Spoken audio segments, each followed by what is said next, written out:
Welcome to Burlap Teachers. Enjoy the video. In this video, I will explain how to play Hades Star.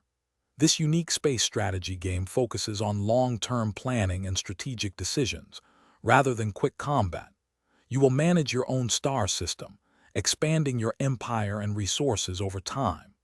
Cooperation with other players is absolutely crucial for achieving success and fostering growth within the game's expansive universe. Get ready to build, explore, and strategize your way to galactic dominance. The core gameplay involves several key activities.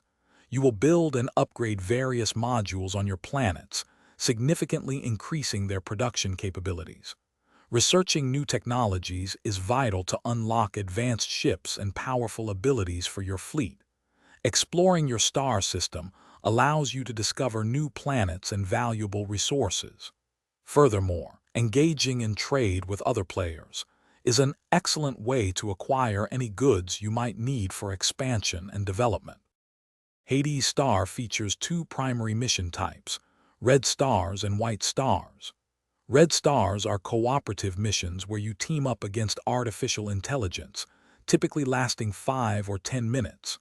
White stars, on the other hand, are competitive player-versus-player battles that unfold over 5 days. Successfully completing either of these missions yields valuable rewards, essential for your progression. Strategic fleet composition and teamwork are absolutely vital for achieving victory in both mission types. Joining an active alliance is highly recommended, as it provides significant benefits and crucial support from fellow players.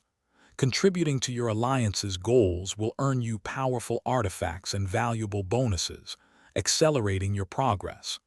Continuously upgrading your star system and fleet is essential for increasing your overall power and capabilities. Remember, long-term planning is the absolute key to mastering Hades Star's complex economy and achieving lasting success in the galaxy.